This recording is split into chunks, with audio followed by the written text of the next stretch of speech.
Zimbabwe జట్ల మధ్య జరుగుతున్న 5 టీ20ల సిరీస్లో ఇరు జట్లు చెరో విజయం సాధించి సిరీస్ని ప్రస్తుతం 1-1తో సమం చేశాయి. అయితే 3వ టీ20 మ్యాచ్లో ఎలా అయినా గెలిచి సిరీస్లో ముందంజలో ఉండాలని ఇరు జట్లు ప్రణాళికలు రచిస్తున్నారు. మొదటి టీ20లో భారత్ జట్టుపై సంచలన విజయం సాధించిన జింబాబ్వే జట్టు 2వ టీ20లో మాత్రం చతికిలపడింది. ఇలాంటి నేపథ్యంలో 3వ టీ20 మ్యాచ్ రసవత్తరంగా సాగే అవకాశాలున్నాయి. 3వ టీ20 మ్యాచ్ నుండి టీమిండియా స్క్వాడ్లో జైస్వాల్, దూబే, సంజు శాంసన్ చేరనున్నారు. వీరి రాకతో యువ జట్టు మరింత బలోపేతం కానుంది. అదే సమయంలో జితేష్ శర్మ, సాయి సుదర్శన్, హర్షిత్ రాణా జట్టు నుండి తప్పుకోనున్నారు. దీంతో టీమిండియా జట్టులో కీలక మార్పులు చోటు చేసుకున్నాయి. ఆ వివరాలు చూసుకుంటే, మొదటగా ఓపెనర్ స్థానం కోసం జైస్వాల్, అభిషేక్ శర్మ మధ్య గట్టి పోటీ నడుస్తుంది.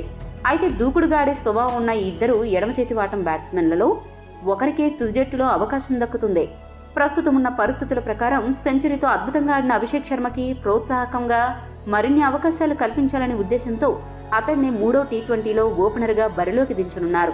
అయితే సాయి సుదర్శన్ స్థానంలో జైస్వాల్ని లేదా దూబేని తీసుకోవాలని కూడా జట్టు యోచిస్తోంది. కానీ దూబే ఆల్రౌండర్ కాబట్టి అతడికే తుది జట్టులో ఆడే అవకాశాలు ఎక్కువ. ప్రస్తుతానికి ఈ మ్యాచ్లో జైస్వాల్ బెంచ్కే పరిమితం కానున్నాడు. చివరి 2 మ్యాచ్ల్లో అతడికి అవకాశం దక్కొచ్చు. మరో ఓపెనర్గా గిల్ రానున్నాడు. గిల్ 2వ మ్యాచ్లో చెప్పుకోదగ్గ ప్రదర్శన అయితే ఏమీ చేయలేదు. కాబట్టి ఈ మ్యాచ్లో సరైన ఇన్నింగ్స్ ఆడాల్సిన అవసరం ఉంది. 3వ స్థానంలో రుతురాజ్ యథావిధిగా బ్యాటింగ్కు దిగుతాడు. రియాన్ పరాగ్ లేదా ధ్రువ్ జురేల్లో ఒకరిని తప్పించి సంజుకి అవకాశం కల్పిస్తారు. సంజు 4వ స్థానంలో బ్యాటింగ్కు వస్తాడు. 5వ స్థానంలో రియాన్ పరాగ్ లేదా ధ్రువ్ జురేల్ బరిలోకి దిగుతారు. 6వ స్థానంలో రింకు సింగ్, 7వ స్థానంలో దూబే బ్యాటింగ్ చేస్తాడు.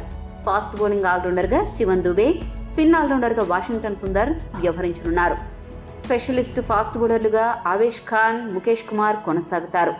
స్పెషలిస్ట్ స్పిన్నర్గా రవి బిష్నోయ్ బాధ్యతలు నిర్వర్తిస్తాడు. 3వ టీ20 మ్యాచ్లో జరగబోయే ఈ మార్పులపై మీ అభిప్రాయాన్ని కామెంట్ చేయండి.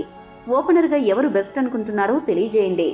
మరిన్ని అప్డేట్స్ కోసం మా ఛానల్ సబ్స్క్రైబ్ చేసుకోండి.